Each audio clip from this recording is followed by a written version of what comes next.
Men Germaniyadagi oziq-ovqat do'konidaman va bu yerdagi hamma narsani sotib olamiz. Bularni hammasini Feastables'ni Germaniyada yo'lga qo'yish uchun qilyapmiz. Bayram uchun esa Germaniyadagi eng mashhur blogerlarni hamma narsani sotib olish uchun olib keldim. Qani unda boshladik. Hazilsiz biz rostdan ham bu do'kondagi hamma narsani sotib olyapmiz. Mana buni olsam maylimi? Menimcha ha. Hammasini olsam bo'ladimi? Ha, ko'rib turgan hamma narsangni olaver. Eslab qoling, bularning hammasi xayriya uchun va bizda faqatgina 24 soat vaqt bor. Bo'la qol, tezroq borishimiz kerak. Yaxshi, endi birinchi skaner vaqti. Bugun ish vaqting qancha? Odatda 8 soat. Sen menga bir kun kerak bo'lasan. Bir kun? Ha, biz hamma narsani sotib olyapmiz.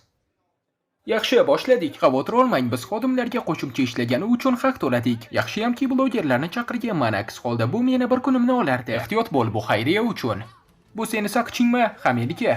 Ba'zi blogerlar rostdan ham zavqlanayotgan edi. Amerikada biz shunday deymiz. Yo'q, xudoyim, kechirasiz. Tayyormisan? Qani boshla. Qolganlar esa tezroq bo'shatishga yordam berishyapti. Diqqat xaridorlar, hozirga qadar 30 ming dollardan ko'proq pul sarfladik, lekin bu yetarli emas, tezroq harakat qiling. Yaxshi, zo'r ishlayapsan. Rahmat. Endi bizda biroz to'siqlar bor. Blogerlar olib kelgan aravalarga qarang. Ular orqa tomonga olib ketildi va u yerda hammasi saralandi. Keyin esa ular xayriya uchun qutilarga joylandi. Birinchi avtobus to'ldi. Bizning birinchi manzilimiz tabiat qo'riqxonasi bo'ldi. Bu yerda yovvoyi tabiatni asrash uchun hayvonlarni qutqarishadi. Endi esa hayvonlarni boqamiz. Jimmy, ha, Ronaldo bu yerda. Ular go'tmi? Biz hayvonlarni boqayotgan paytda Karl Dereja bor edi. Ularni olib keling. Jimmy qaytib kelguncha ishni tugatamiz. Hamma blogerlarni haqiqiy ishchilar bilan almashtirganimizdan keyin hammasi ancha tezlashdi. Rostini aytsam, Jimmyni oldinroq yuborishimiz kerak edi. Yaxshi, keyingi furgon yuklandi. Keyingi xayriya manziliga yo'l oldik. Biz navbatdagi partiyani Berliner TFL tashkilotiga xayriya qildik. Do'konga qaytib endi ko'raylikchi, Karl nimalar bilan band ekan. Men yo'q paytim nima bo'ldi? Mana bu. Hali ham 35 ta qator qolgan. Lekin u yoqqa qarama. Biz mana buni topdik. Endi narsalarni skanerlasa bo'ladi va ular avtomatik tarzda kassaga tushadi. Hech kimning oldiga borish kerak emas. Bu xuddi do'konda eng kam odam turgan qatorni topishga harakat qilgandek. Bu ikki tokchani tozaladik. Ular bu tokchalar ustida ishlayapti. Bular tozalangan. Bizga bu do'konni xarid qilishga yordam berayotgan odamlar armiyasi bor desak bo'ladi. Kassalar oldida taxminan 10 ta odam, orqa tomonda esa 15 ta odam. Yana 15 ta odam tokchalardan narsalarni yig'ib olyapti. Taxminan 10 kishi yuk mashinalariga buyumlarni joylashtiryapti. Umid qilamizki, kun oxiriga qadar hamma narsani sotib olamiz. Xo'p, hozir hammasini yopib qo'yaman, shunda video oxirida qancha pul sarflaganimiz sir bo'ladi. Voy, bu zo'r-ku. Biz allaqachon 200 ming dollarga yaqin pul sarfladik. Hali do'konning yarmidan ko'p oldimizda. Videoning oxiridagi raqamlar hech kimga yoqmaydi. Saralash va skanerlash juda ko'p vaqt olyapti. Shu sababli jamoa ishni tezlashtirish uchun go-kart oldi. Ha, bu og'riqli bo'ladi.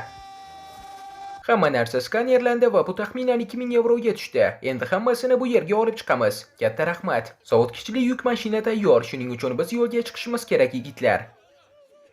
Albatta, do'kondagi hamma narsani sotib olib, xayriyaga topshirish qimmatga tushdi. Shuning uchun agar yordam bermoqchi bo'lsangiz, Feastables'ni tatib ko'ring. Bu dunyodagi eng mazali shokolad. Men mutlaqo xolisman va sizlarga yoqishiga aminman. Hozir juda yaxshi natijalarga erishyapmiz. Birinchi bu imkonsizdek tuyulgandi, lekin hozir javonlar bo'shab boryapti. Endi atigi 3 ta javon qoldi. Shundan keyin biz bu do'konni sotib olgan bo'lamiz. Biz haqimizda gap tarqaldi va yana bir bloger kelib qo'shildi. Voy, bu ajoyib do'stlar, men hech qachon supermarketlarni bunaqa bo'sh holatda ko'rmaganman.